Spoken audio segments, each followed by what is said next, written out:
Ponte aquí que nuestro invitado siempre lo ponemos en medio.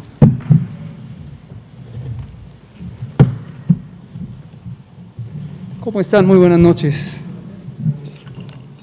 Hoy me voy a dejar mi cubrebocas toda la conferencia. Son las 19 horas del jueves 20 de agosto de 2020 y estamos en el Palacio Nacional de México, en la Ciudad de México. Vamos a iniciar la conferencia de prensa diaria sobre COVID-19, la pandemia causada por el virus SARS-CoV-2. Hoy vamos a tener dos componentes de gran importancia. Uno, el tradicional de todos los días, que es el informe técnico, lo presentará el doctor José Luis Salomía. Y el segundo, tenemos a un invitado que nos parece muy especial, estrictamente no es invitado porque es un colega con el que trabajamos ampliamente, que es el doctor Simón Barquera, quien es el director del Centro de Investigación en Salud y Nutrición del Instituto Nacional de Salud Pública. Él es un experto, es doctor en nutrición, epidemiología nutricional, es investigador nacional nivel 3 del Sistema Nacional de Investigadores y su trayectoria ha sido en la identificación de los determinantes de los problemas de salud y nutrición y especialmente en el desarrollo y evaluación de políticas públicas para la prevención de estos problemas. Uno de ellos, de particular importancia y de particular dominio por parte del doctor Barquera, es cómo la información para las personas consumidoras determina mucho la posibilidad de tener opciones saludables o elegir opciones saludables en nuestra alimentación, y ejemplo de ello son los etiquetados de advertencia frontales, que el doctor Barquera les ha dado seguimiento, entre otras muchas actividades de desarrollo y evaluación de políticas públicas. Y hoy nos viene a hablar de un panorama amplio que es precisamente el impacto de las enfermedades crónicas no transmisibles que derivan de la mala nutrición, de las que hemos estado comentando, y hemos destacado que la epidemia de COVID-19 no hizo más que exponerlas en una manera francamente notoria, con una situación muy lamentable que son un determinante fundamental de la mortalidad por COVID. Simón, muy bienvenido. Muchas gracias. Gracias. Le vamos a pedir entonces al doctor Salomía, si es tan amable, de presentar el informe técnico. Escucharemos al doctor Barquera y luego dejaremos algunos minutos, 20 o 15, para preguntas y respuestas. Con mucho gusto, señor subsecretario. Muy buenas tardes a todas y todos. Un saludo especial a todas las personas que nos favorecen con esta hora de sintonía para poder, lógicamente, actualizar cómo está la situación de COVID en México. Estamos en la conferencia vespertina número 174 del día 82 de esta nueva normalidad. Vamos a actualizar el escenario nacional, que es la siguiente diapositiva. Al corte de hoy, 1.226.117 las personas que han sido clasificadas como casos sospechosos. De estas ya el 49% han tenido un resultado negativo, están graficadas en las barras de color morado, y como pueden ver el porcentaje de positividad para la semana 32 es del 45% y la carga acumulada de casos confirmados de personas que han dado positivo al virus SARS-CoV-2 para el día de hoy es de 543.806. Dentro de este grupo también se encuentran lamentablemente 59.106 personas que han fallecido y que tienen un resultado confirmatorio positivo para virus SARS-CoV-2, por lo tanto se da como la causa de la defunción a COVID-19. Veamos la siguiente diapositiva. Aquí tenemos nuestras curvas estimadas. La primera, que es la azul claro, que está hasta arriba, son la de casos estimados, en donde estamos también agregando los que aún tienen un resultado sospechoso, los multiplicamos por ese porcentaje de positividad conocido en cada semana, los sumamos a los casos confirmados y estamos obteniendo entonces esta curva. Continuamos con 3 semanas consecutivas de descenso, siendo el descenso de la última semana graficada, que es entre la 31 y la 32, aún de menos 14%. el porcentaje de personas que ha iniciado a nivel nacional con signos y síntomas en los últimos 14 días, por lo tanto representan a la epidemia activa, sigue siendo del 7%, que es también una proporción que hemos visto disminuir en las últimas semanas. Veamos la ocupación hospitalaria. Aquí tenemos las camas generales, 38% a nivel nacional, eso es un punto porcentual menos que el que teníamos el día de ayer, todas tienen al menos 34% de disponibilidad de sus camas y la gran mayoría, que son 28 entidades federativas, tienen más de la mitad de sus camas disponibles para pacientes graves que requieran este tipo de atención. En la siguiente diapositiva podemos ver específicamente las camas con ventilador para los pacientes más críticos.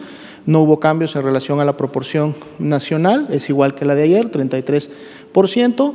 Todas las entidades tienen al menos 44% de sus camas disponibles para este tipo de pacientes y el 30% de las entidades tienen más de la mitad de este tipo de camas disponibles y que estarían lógicamente listas para poder recibir a este tipo de pacientes.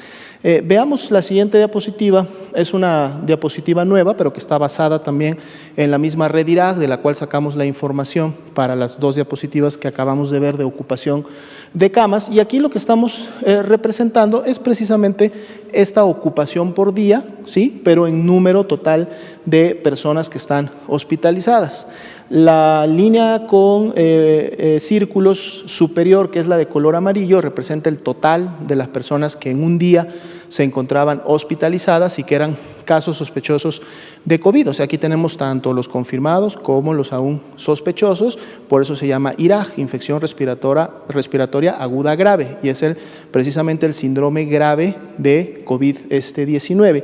En rojo están los hospitalizados que no se encuentran en una unidad de cuidados intensivos, y los que están en la línea de color turquesa, azul en la parte baja, son las personas que están ingresadas en una unidad de cuidados intensivos.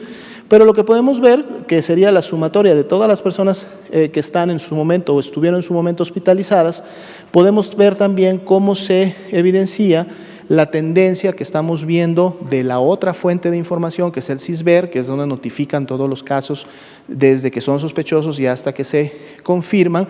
Aquí también con fuente en la red IRAG, que es este sistema que monitorea la ocupación hospitalaria, vemos cómo también en las últimas 3 semanas tenemos una tendencia descendente en la cantidad de personas que están hospitalizadas. Esta sí no es una proporción de camas disponibles o ocupadas como la anterior, esto sí es un número entero, es un número total de personas que en un momento están hospitalizadas a nivel nacional, y entonces podemos notar también en las últimas 3 semanas esta tendencia descendente, y es también entonces una imagen a la cual le vamos a estar dando seguimiento, a lo mejor no de manera diaria, pero vamos a estar presentando este gráfico con cierta frecuencia, sobre todo para poder ver cómo va a continuar, cómo se va a estar comportando la tendencia de la hospitalización, que también es un indicador importante que complementa el que vemos de casos sospechosos o confirmados de la enfermedad. Tenemos el día de hoy una última diapositiva, que es la siguiente. Esta es una diapositiva que queremos mostrar, de hecho es en coordinación y a petición del Estado de Jalisco, en el sentido que del día de ayer al día de hoy, es decir, en el corte de las últimas 24 horas, hubo un incremento de 407 casos para el Estado de Jalisco. Pero lo que ellos están observando y nos piden que lo comuniquemos a la opinión pública y sobre todo, lógicamente, a las personas que viven en Jalisco, que como pueden ver, estos casos que en su momento ingresaron al sistema de monitoreo y de referencia de Jalisco son o están distribuidos en diferentes semanas, es decir, no son casos nuevos, no representan que esté habiendo un incremento o que la tendencia de personas que están enfermando en esta entidad esté incrementándose en la última semana. De hecho, podemos ver que en la semana 34 es solamente alrededor de 95 casos. De hecho, la mayoría de ellos estaban ya en la semana 33 y algunos de ellos, muchos distribuidos entre la 32 y hasta la 27. E igual si vemos los colores de cuál es la institución que hizo esta notificación o esta integración de información de un día para otro, es precisamente el Instituto Mexicano del Seguro Social, que podemos ver que es la mayoría de los casos entre la 31 y la 34, que es donde están, ¿no? Entonces, solamente dar esta aclaración a petición y en coordinación con el Estado de Jalisco. Entonces, sería la actualización para esta noche. Muchas gracias, doctor Alomía. Doctor Simón Barquera, si es tan amable de Muchas gracias. iluminarnos. Buenas tardes, gracias doctor Hugo López-Gatell, doctor José Luis Alomía y medios de comunicación y personas que nos siguen desde sus casas. Me da mucho gusto el día de hoy tener la oportunidad de mostrarles una perspectiva de lo que consideramos desde la óptica del Instituto Nacional de Salud Pública, que puede ser la manera ideal de integrar una política pública de prevención de obesidad. Y esto lo hacemos basados en una publicación que trabajamos junto con la UNAM y la Academia Nacional de Medicina y que ha sido uno de los sustratos con los que el GISAMAC, el Grupo Intersectorial para la Salud Alimentaria, el Medio Ambiente y la Competitividad, ha estado discutiendo estos problemas que son sumamente importantes. La siguiente, por favor. Quiero comenzar por hablar de la dieta tradicional mexicana. Nos han querido convencer en mucho que la causa de muchas de nuestras enfermedades crónicas es la dieta mexicana. Y la dieta mexicana es una dieta que es sostenible, saludable, accesible, asequible y también es deliciosa, es reconocida en el mundo como una de las dietas más sabrosas. Entonces, todo lo contrario, yo les aseguro que entre más consumamos este tipo de productos, no solo vamos a tener mayor salud nosotros, sino también va a ser mejor para el medio ambiente, porque estos productos no vienen envueltos en plásticos, ni generan botellas, ni esa carga tan grave al ambiente que generan el consumir alimentos ultraprocesados y comida chatarra que afecta mucho y es un problema ambiental a nivel mundial. Entonces, ese es un primer punto que quería hacer. La siguiente, por favor. La segunda cosa que quería plantearles es cómo llegamos a esta epidemia. A esta epidemia llegamos debido a una transición epidemiológica que empezó a ocurrir a través de los años, desde los 80s, después los 90s y los años 2000, y fue por cambios en el sistema alimentario, el comercio, también por falta de regulación para evitar prácticas comerciales muy agresivas cuando se empezaron a gestar estos cambios. De los 80s a los 90s, vemos en la gráfica de azul que aumentó casi 40% el consumo de bebidas azucaradas, aumentó también mucho el consumo de postres, dulces y salados, al mismo tiempo que se redujo alrededor de 30% el consumo de frutas y verduras. Esto es algo muy grave porque ahora sabemos que las bebidas azucaradas y las bebidas calóricas tienen un efecto de daños a la salud muy importante. Y este cambio se dio además con prácticamente una tendencia paralela en el aumento de mortalidad por diabetes en México. Más o menos por 1980 había menos de 20,000 muertes al año por diabetes. Después de 20 años, al año 2000, ya eran 50,000 las muertes por diabetes cada año. En la actualidad son 100,000 muertes por diabetes cada año. Es decir, en 10 años habrán habido 1 millón de muertes al menos por diabetes, y eso es lo que hace que esta sea una de las epidemias más grandes, no solo en México, sino en el mundo, y que sea de gran preocupación y se haya declarado una alerta epidemiológica por esta razón. Solo por el consumo de bebidas azucaradas mueren más de 40,000 personas todos los años en México. Y eso se ha estudiado y se ha publicado por un grupo internacional de investigadores en una de las mejores revistas del mundo. Entonces son datos realmente que nos deben de hacer pensar en la seriedad de este problema. Además de esto, la siguiente por favor, tenemos el problema de que estas enfermedades tienen una interacción con la pandemia del COVID. La obesidad, la diabetes y la hipertensión, como ya ha mencionado el doctor López-Gatell, aumentan el riesgo de severidad por COVID, la obesidad hasta en 47%. Y somos un país que, como pueden ver en esta gráfica, tiene una muy alta prevalencia de obesidad y sobrepeso. Más del 75% de la población adulta, según nuestra última encuesta en SANUD 2018, tiene sobrepeso y obesidad. Quiere decir que ni siquiera 3 de cada 10 adultos en promedio tienen un peso saludable. Peor aún, hay 7 estados donde ya ni siquiera 2 de cada 10 adultos tienen un peso saludable.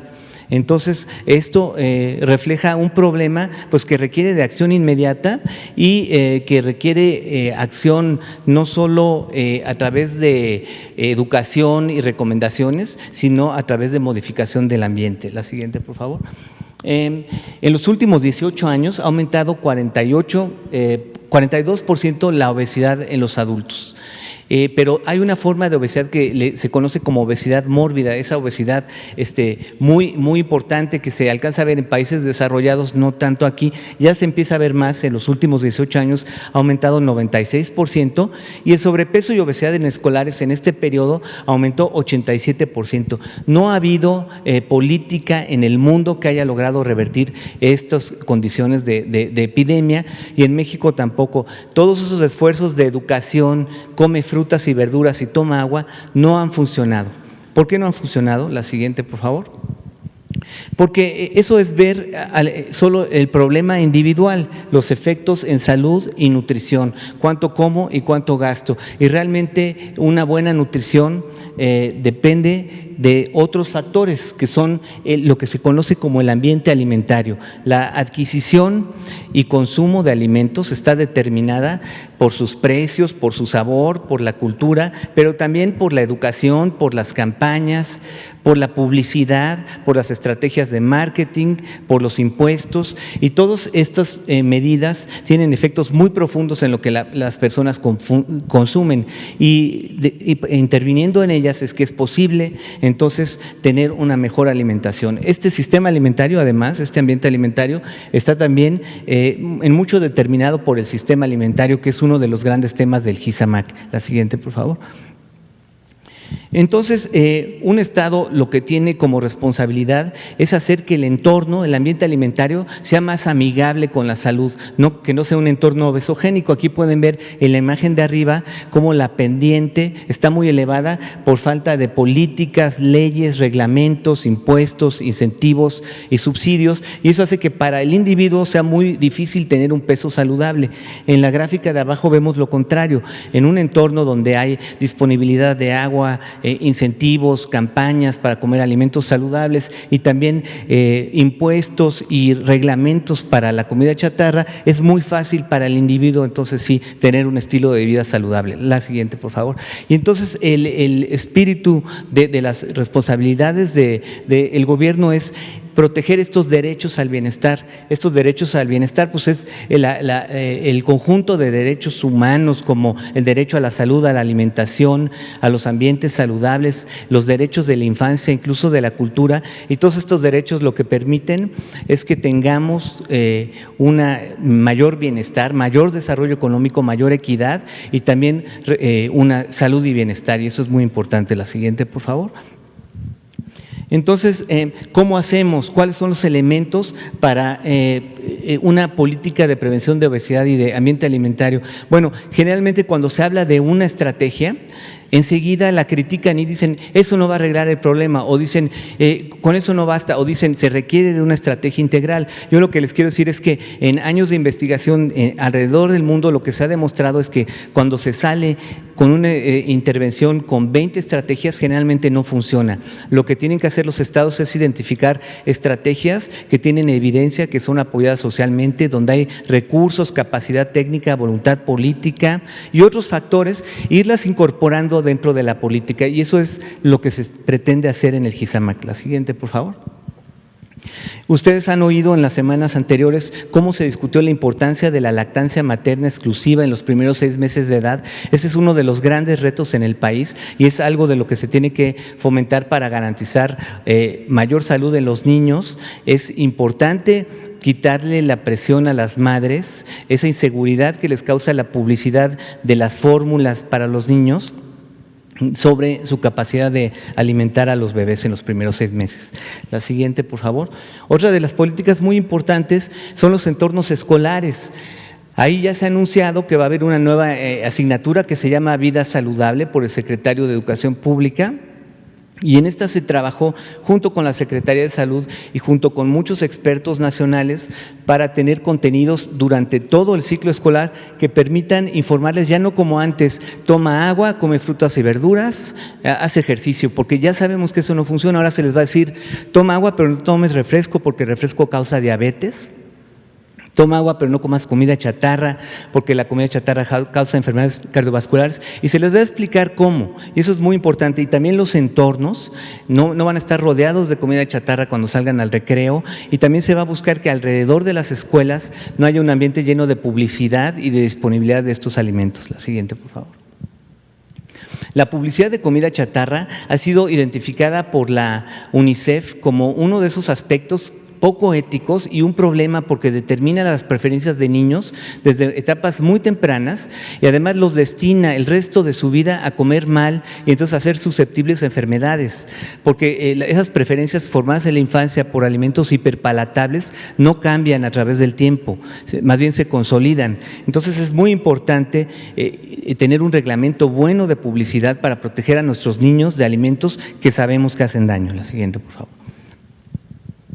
Una de las estrategias por las que nos sentimos más orgullosos en México a nivel de la academia y que ha sido reconocida en todo el mundo y es posiblemente uno de los mejores sistemas de etiquetado frontal del mundo es el que tenemos ahorita. Es un etiquetado frontal de advertencia que advierte sobre el sodio, azúcares y también sobre grasa y exceso de calorías. Y además tiene unos sellos chiquitos que dicen 1, 2, 3 y 4, para que la microchatarra también podamos saber cuántos sellos le corresponderían. Y tiene una leyenda de contiene cafeína, evitar en niños, o contiene edulcorantes no calóricos, evitar en niños. Y esta estrategia le va a ahorrar al país, según estimaciones ya publicadas también en una revista de alto nivel, más de 39,000 millones de pesos en 5 años de gastos en salud. Entonces, bueno, a veces dicen, es que esta estrategia va a ocasionar pérdidas económicas. Es falso. Realmente lo que va a ocasionar es un ahorro importante en salud y bienestar al país, la siguiente, permitiendo a la población tomar mejores decisiones de una manera muy sencilla. Ahora cuando la gente llegue al supermercado va a poder ver una serie de productos y sin tener una lupa, una calculadora, un grado en nutrición o en ingeniería, va a poder decir este producto es el que no tiene ingredientes críticos que me hacen daño, entonces lo va a preferir. Y esto va a ayudar a tener elecciones más saludables, también va a ayudar a que las empresas que hacen productos saludables pues crezcan y las empresas que hacen productos que son muy poco saludables reformulen y eso nos va a beneficiar a todos en salud. Entonces es una estrategia muy importante que tenemos que apoyar y que nos conviene a todos. La siguiente, por favor. Y finalmente, otra de las estrategias que está con mucho interés a nivel internacional son los puntos de venta. En la promoción que se hace en puntos de venta de alimentos malsanos y comida chatarra a niños. Ese es un problema que todos vemos cuando vamos al supermercado, está lleno de comida chatarra a esa altura que nosotros ni la vemos y de repente los niños ya están haciendo un berrinche, ¿no? Y eso es algo que condiciona el consumo y que se tiene que evitar. En el Reino Unido ya están haciendo una política que va a impedir que los niños puedan adquirir esos productos, y también en Oaxaca y otros estados se está planteando. Yo creo que es muy importante, refleja la preocupación y el compromiso de los estados y la desesperación también de ver esta epidemia tan grande y que no tiene fin y sigue creciendo por buscar medidas para proteger a la infancia. Yo creo que esto, si se logra articular con asesoría de expertos como se ha hecho a nivel nacional, identificar bien la forma de hacerlo, pues podría también integrar parte de esa política. La siguiente, por favor. En conclusión, hemos identificado en GISAMAC una serie de estrategias que están en curso, sumamente importantes, basadas en evidencia, que pueden permitir mejorar el sistema alimentario, el ambiente alimentario y reducir la obesidad y las enfermedades por mala nutrición. Estas se tienen que ir implementando de forma paulatina, no se pueden descalificar porque falten más o porque no se ha hecho alguna otra, se van a ir implementando y eso es lo importante, acción inmediata, no esperarnos hasta que haya 20. La siguiente.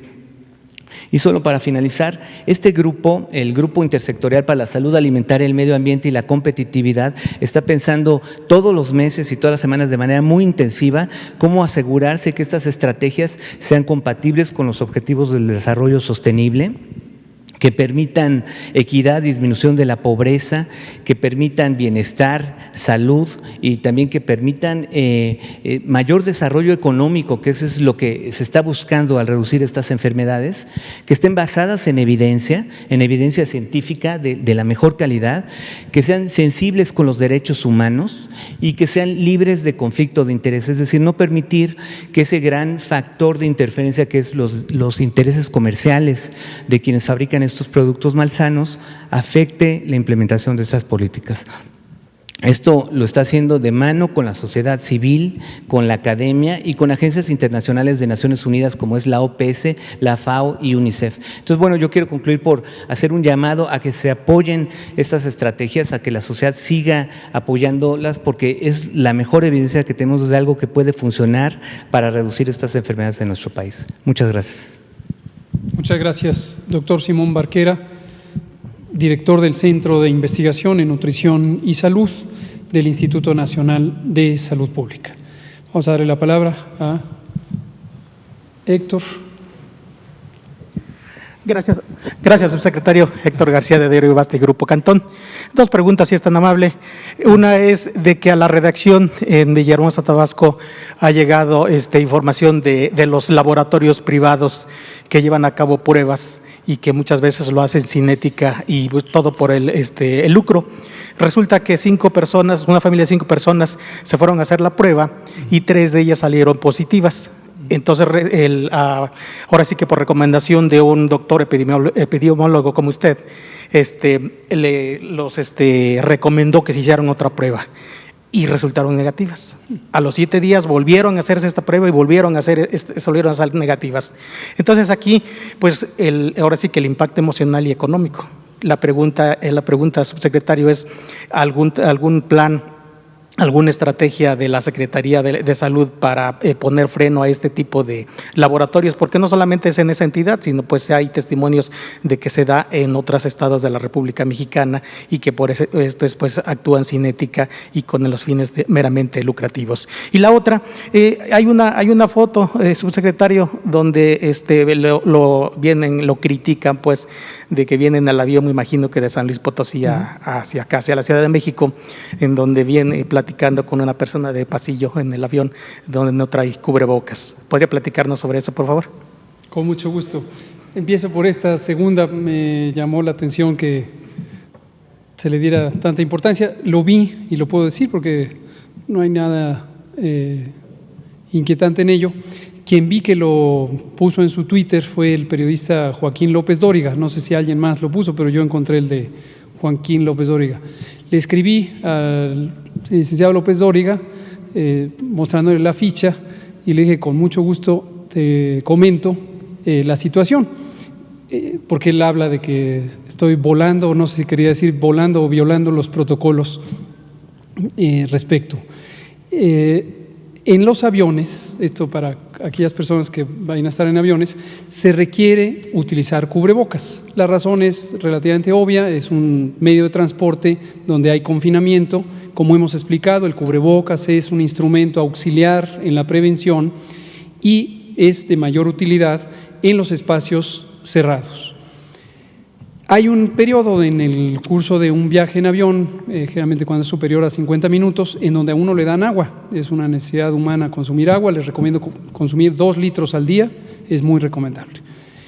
No conozco todavía que existan dispositivos de cubrebocas que tengan la posibilidad de tomar agua. He visto algunos, pero son casi anecdóticos, que tienen un popotito para tomar agua a través del cubrebocas.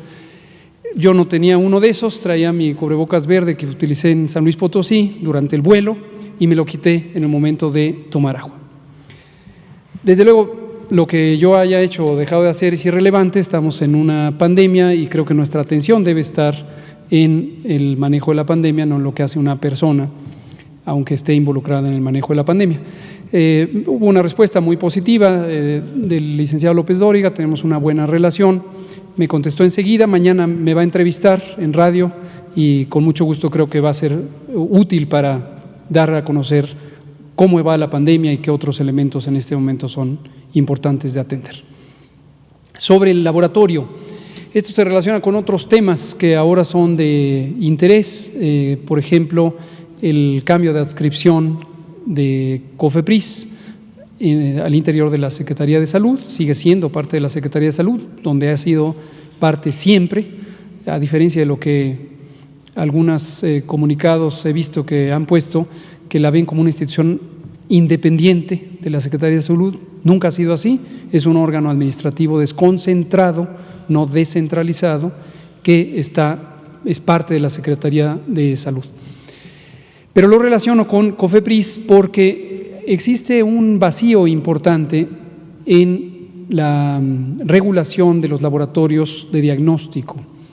Esto tiene que ver en parte con insuficiencias que siempre han existido en la reglamentación correspondiente y en quién tiene atribuciones específicas para establecer los parámetros de calidad de los laboratorios de diagnóstico clínico, no solamente respecto a COVID, que entendí que eran pruebas de COVID, sino las biometrías hemáticas, las químicas sanguíneas, etcétera. Hay vacíos en esa reglamentación. Por parte de la Secretaría de Salud, desde luego COFEPRIS, a través de la Comisión de Autorización Sanitaria, es competente para establecer la reglamentación o aceptar más bien que una entidad generadora de diagnóstico, un laboratorio privado, cumple o no con la normatividad sobre el funcionamiento del establecimiento, pero no tiene atribuciones específicas para evaluar la calidad del proceso o del producto del diagnóstico. Por su parte, el INDRE, el Laboratorio Nacional de Referencia, tiene competencias para regular la calidad del diagnóstico, pero solamente en la Red Nacional de Laboratorios de Salud Pública, que es la parte pública. Y hay un vacío. Tanto así que al inicio del sexenio, mucho antes que COVID, tenemos un proyecto de crear un Centro Nacional de Diagnóstico en Salud, esto lo habíamos comentado meses atrás, que precisamente va a tener atribuciones para regular todo el diagnóstico, todo, en entidades privadas también, incluyendo el diagnóstico por laboratorio en el espacio clínico. Y estamos trabajando en ello. Lo que nos ilustra la anécdota que amablemente nos relata es cómo puede existir errores diagnósticos o variabilidad diagnóstica en descargo de este laboratorio, y para no prejuiciar sobre un acontecimiento que necesitaríamos mayor documentación, también puede existir que ocurran resultados falsos positivos o falsos negativos. Hay limitaciones en toda prueba diagnóstica. Entonces también puede ocurrir, no necesariamente este caso concreto que nos relata es una omisión o es una falta de calidad. Sobre qué hacer al respecto, desde que empezó la preparación para la epidemia de COVID, estamos hablando de la segunda quincena de enero, el Gobierno de México identificó como muy necesario que los proveedores privados de capacidades de diagnóstico, los laboratorios privados, fueran parte de la respuesta desde el inicio, desde enero, antes de tener el primer caso. Y estuvimos trabajando a través del INDRE, que dirige el doctor Alomía, aquí presente, para hacer un proceso de reconocimiento comparativo de la calidad diagnóstica. Y abrimos una llamada pública a través de las redes o las asociaciones de diagnóstico por laboratorio, de laboratorios privados, y un número importante de laboratorios, ahorita le pediría al doctor Alomía si nos especifica cuántos, estuvieron trabajando con el INDRE para establecer las reglas de procedimiento al respecto y tuvieron el reconocimiento de la competencia. Doctor Alomía, si nos puede comentar. Se estuvo trabajando, de hecho, desde prácticamente los primeros semanas de mediados de marzo, y es un trabajo que se realizó prácticamente durante 2 meses y medio posteriores. De hecho, tenemos la lista actualizada, es pública, la pueden ustedes encontrar en la página de la Dirección General de Epidemiología. Van a encontrar no solamente todos los laboratorios privados que en su momento han obtenido este reconocimiento, sino también todos los laboratorios que en su momento participan en la vigilancia epidemiológica o que aportan resultados confirmatorios que están, en este caso, reconocidos por el INDRE. El total de todos los laboratorios que en su momento realizan la prueba en México avalada por el INDRE son 159. Estos son todos los que en su momento pueden llevarla a cabo. Lógicamente están incluidos aquí los laboratorios estatales, y de estos 159, 52 son los laboratorios privados que realizan la prueba y que tienen el reconocimiento. Ahora, aprovecho para comentar que esta fue una situación que surgió en la reunión de CONAGO, en la que estuvimos ayer en San Luis Potosí, la inquietud sobre los datos, y esto lo digo por lo siguiente: a nivel local, en algunas entidades federativas, existe la inquietud de que tienen un mayor número de casos registrados respecto a los que nosotros presentamos aquí, para los estados.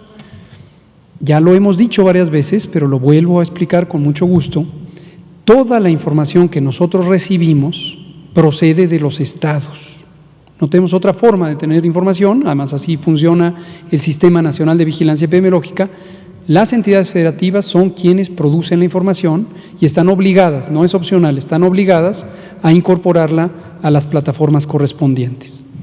Cuando el Estado tiene un mayor número de casos, no es porque nosotros censuremos aquí información que nos fue provista. Resulta que en algunos estados han utilizado servicios privados de diagnóstico por laboratorio para documentar casos. O hay gente que sencillamente está acostumbrada a utilizar servicios privados, va a un laboratorio privado, como es la anécdota que estábamos escuchando de Tabasco, se hace la prueba. No debe sorprenderles que esos datos no estén incorporados, y la razón es la que acaba de explicar el doctor Alomía. Si los laboratorios no han pasado por un proceso de reconocimiento de calidad, entonces no podemos tener ninguna garantía de que están haciendo un procedimiento correcto. No decimos a priori que no sea adecuado, podría ser, pero invitamos en su momento a que se hiciera ese reconocimiento de la calidad. Desde luego, si se usa para fines individuales de conocer el diagnóstico, no tenemos ningún inconveniente. Muchas gracias. Demián. Gracias, doctor López-Gatell. Tengo dos preguntas, una en particular para el doctor Simón Barquera. El tópico que usted toca es un tópico que me interesa mucho en particular.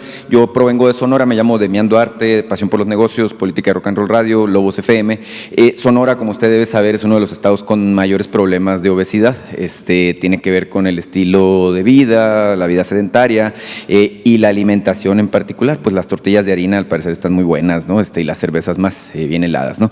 El asunto es que se dificulta mucho en Sonora la educación para que la gente coma. La gente no sabe propiamente dicho cómo llevar una alimentación balanceada. Es bien difícil para las personas mayores entender bueno, en qué consiste una dieta sana. La soda también, como nosotros le decimos a los refrescos, es un factor muy determinante, muy presente.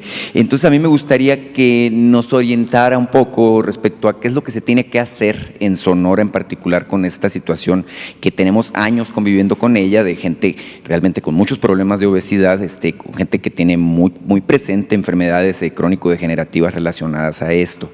Si me hace favor de hacer el comentario, por favor.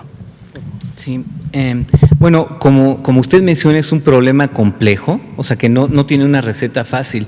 Sin lugar a dudas, la educación es muy importante y los esfuerzos que se están haciendo para mejorar la calidad de la educación en salud en el ambiente escolar son muy importantes. Y yo creo que uno de los principales mensajes y algo que hemos aprendido a través de muchos años es que las dietas entre más básicas, frescas y con alimentos reales sean, mayor salud aseguran. Hay aspectos muy sencillos que uno no ve. Por ejemplo, tomar poquito más de una latita de refresco.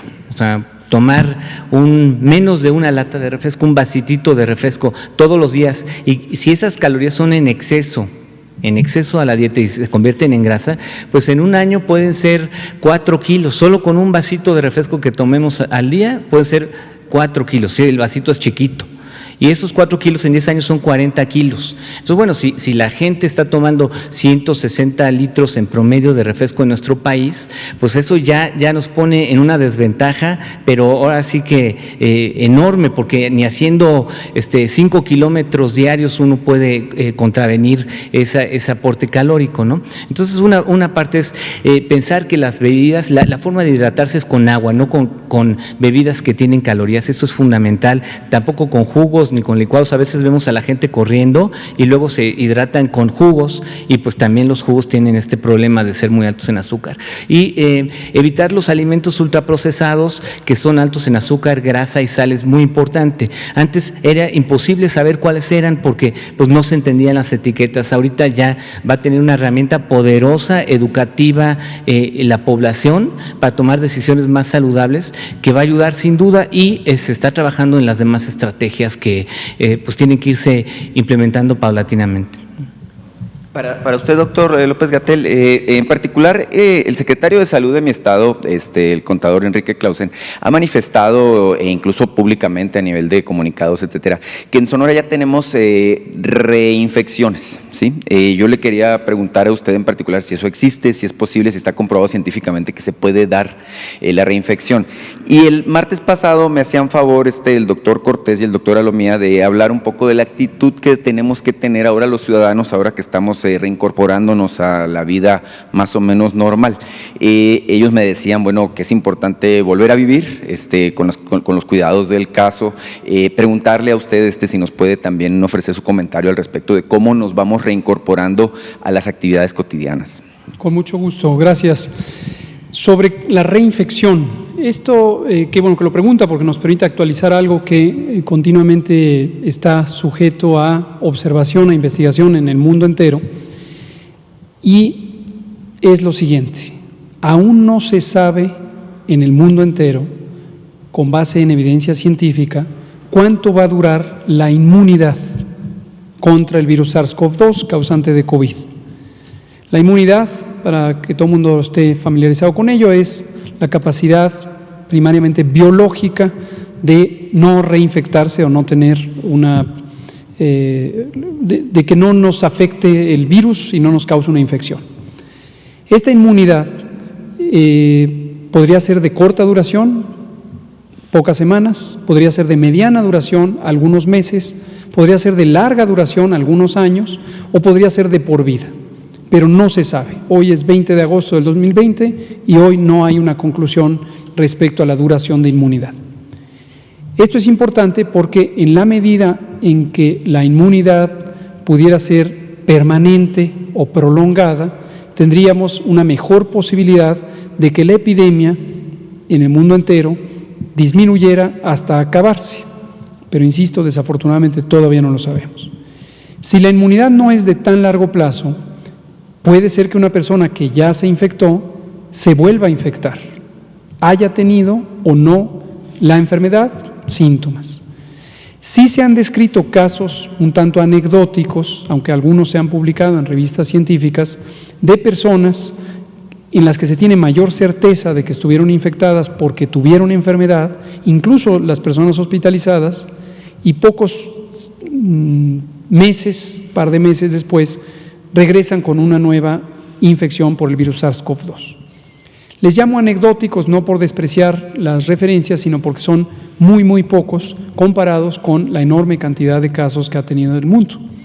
Se han descrito en varios países. Nosotros mismos hemos encontrado algunos en donde llama la atención que una persona que ya habíamos registrado como enferma semanas atrás se vuelve a presentar.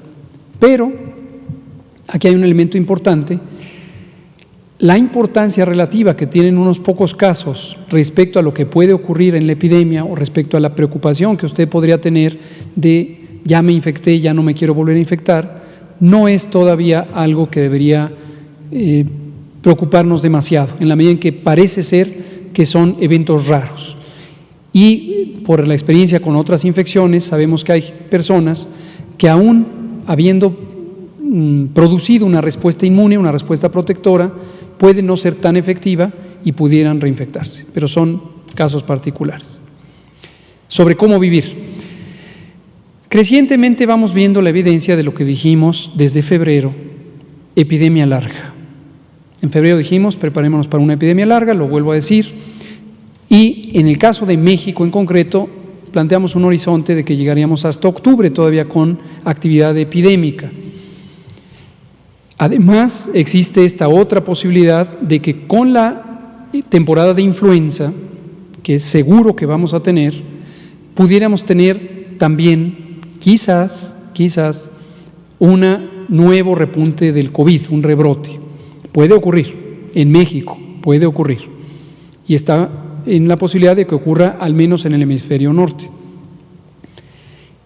En el mundo entero, la epidemia, también lo hemos dicho en varias ocasiones, podría durar 2, 3, 5 años, más, no se sabe, no hay manera de predecirlo con toda certeza, pero si la inmunidad poblacional no llega a ser de al menos el 75%, es probable que tengamos rebrotes y rebrotes y rebrotes.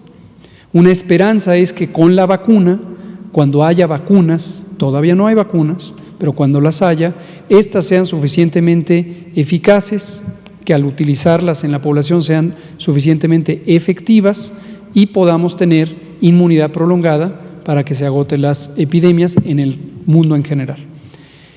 Si vamos a pasar a un estado en donde tenemos que convivir irremediablemente con otro agente biológico, como es el virus SARS-CoV-2, tenemos que hacer cambios en nuestro modo de vivir.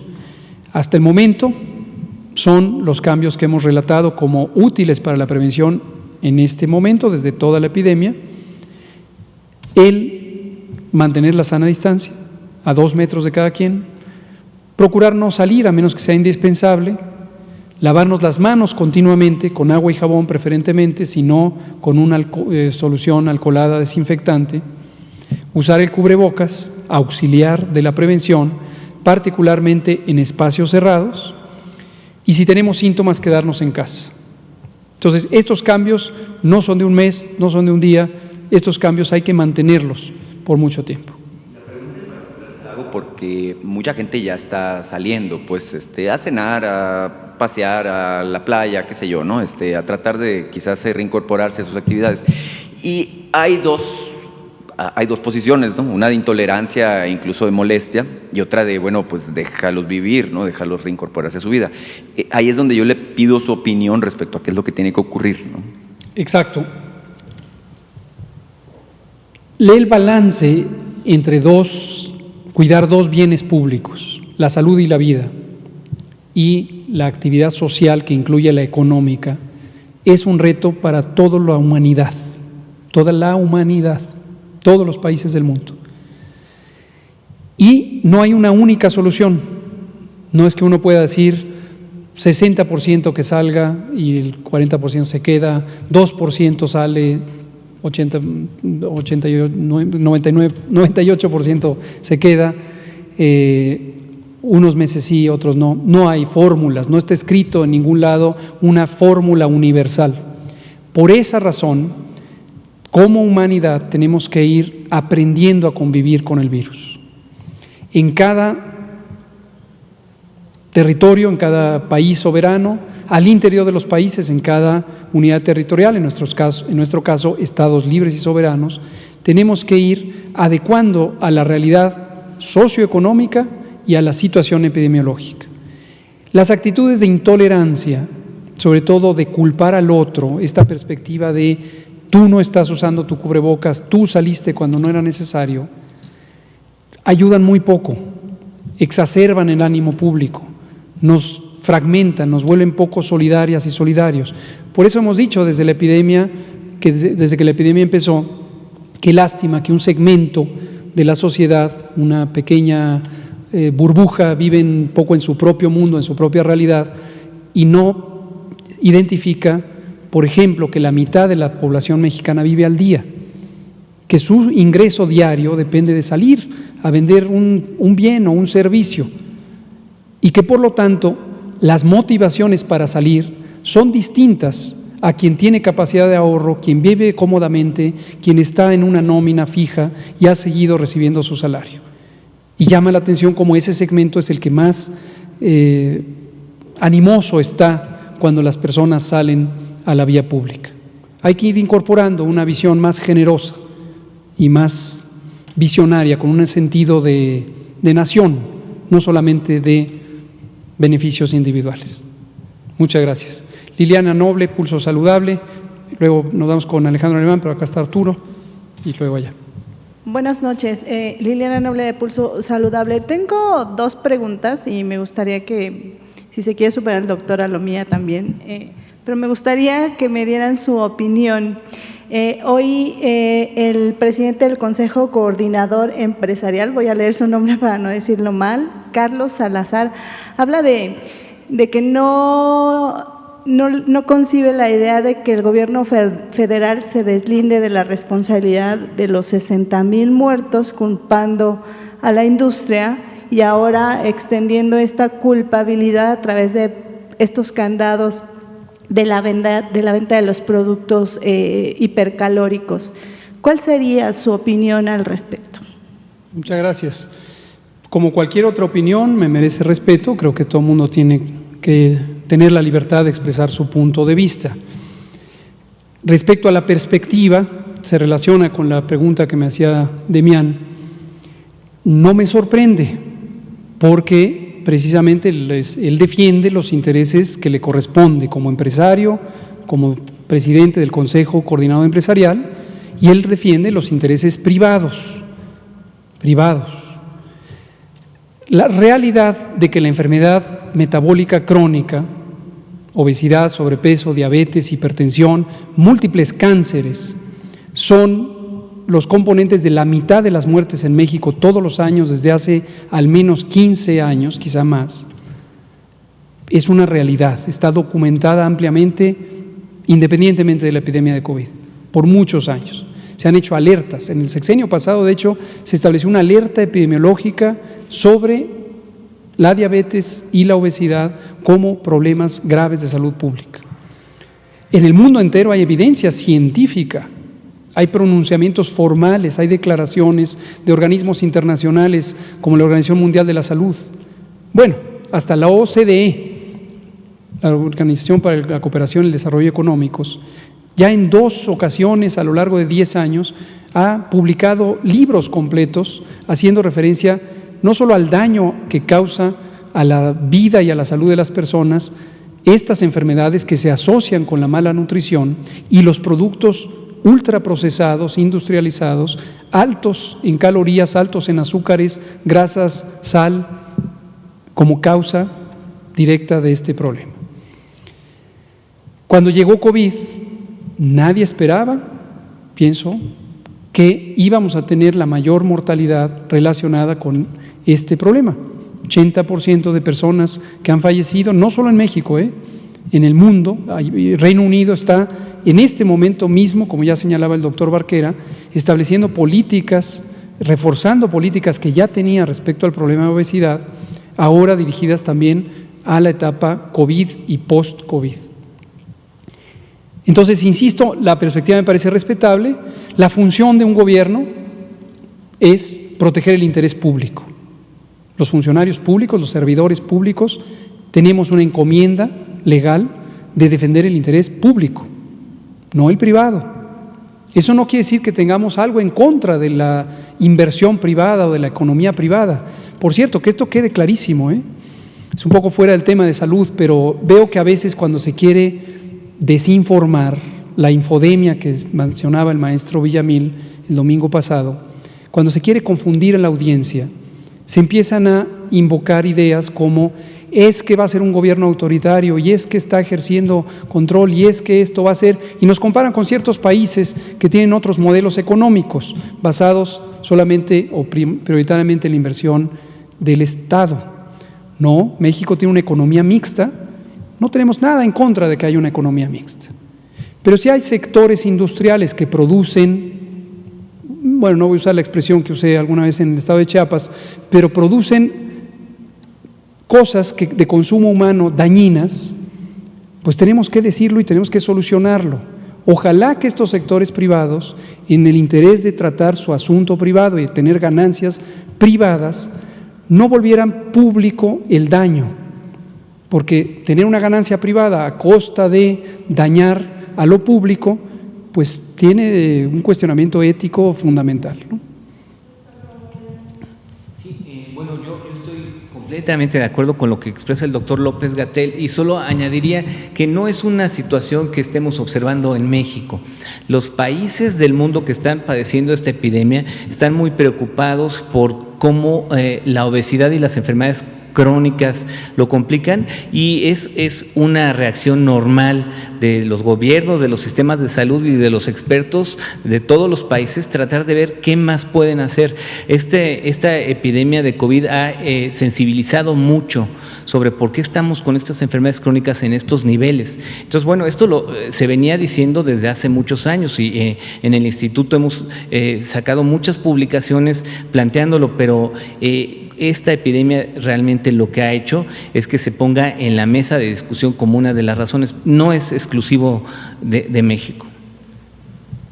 Y bueno, ¿va a opinar algo, doctora Lomía?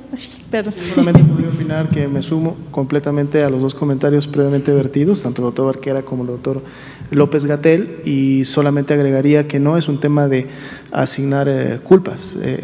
Lo que hacemos en la epidemiología, o lo que hace la epidemiología, es precisamente medir la distribución de la enfermedad y los determinantes que están asociadas a esta. Lo que los datos nos dicen hasta el momento, y no solo los datos en México, es que las principales comorbilidades que generan enfermedad grave y por lo tanto defunciones en COVID-19 al menos son estos tres: sobrepeso y obesidad, diabetes e hipertensión. Y eso es algo que es una prevalencia alta en la población mexicana y por lo tanto también contribuye definitivamente a los resultados que hemos visto.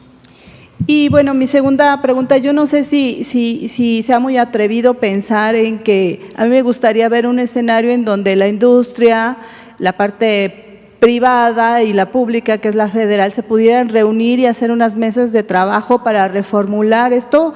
¿Ustedes estarían abiertos? Y si la gente de la industria estaría abierta, ¿se puede? ¿Se vale? ¿Estoy crazy? No lo sé. Qué bueno que lo menciona, es muy importante, porque otro de los elementos de desinformación es acusar de intolerancia al gobierno.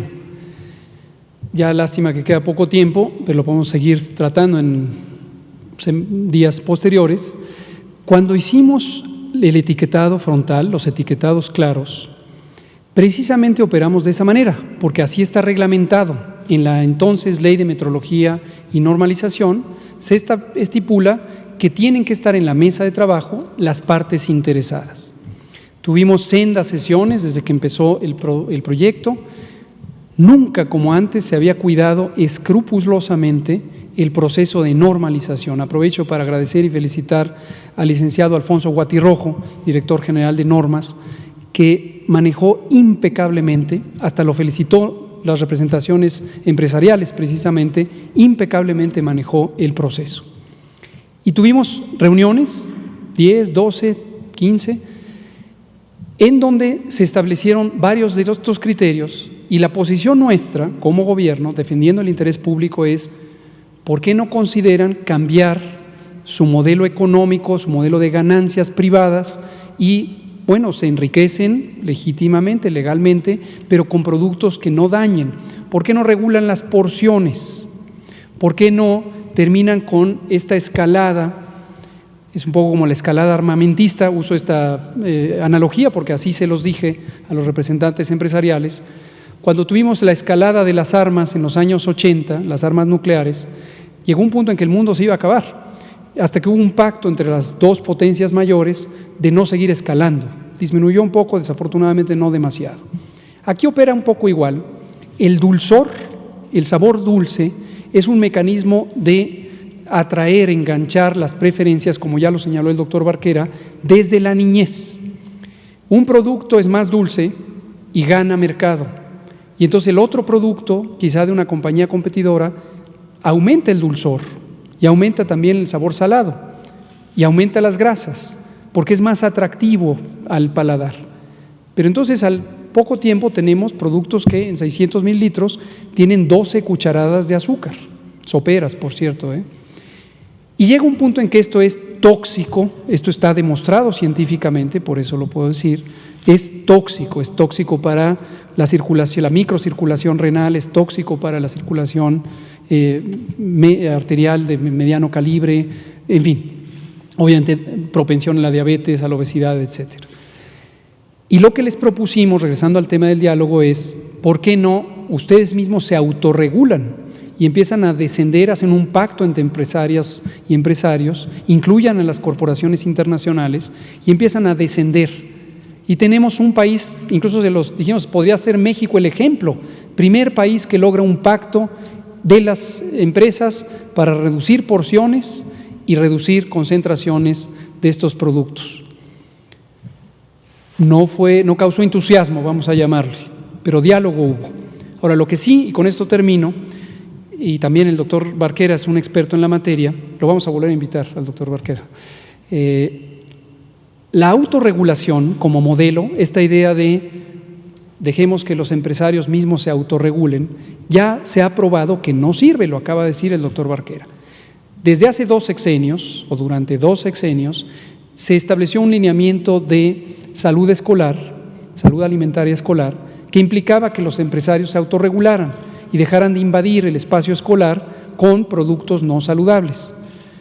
Y tenemos el resultado que tenemos. Se siguen vendiendo estos productos, incrementó, y en el momento en que esto falló, la postura de los empresarios, lo puedo citar porque así nos lo dijeron en las reuniones de trabajo, es que el gobierno no nos reguló. Bueno, entonces, ¿queremos autorregulación o no? Entonces, esa es la postura, diálogo ha habido, hubo otras mesas que en este momento no me voy a referir a ellas, un poco periféricas al proceso de normalización, y lo que decimos es, cuando hay compromiso, cuando hay deseo, cuando hay una visión, insisto, de Estado, no de gobierno, de Estado, eso involucra a la población, pues se toman decisiones como las que hay que tomar. Aquí terminamos, ya no dio tiempo de otras, pero mañana sí. Muchas gracias, doctor Simón Barquera y doctora Lomía. Son las 20:01, nos vemos mañana. Gracias.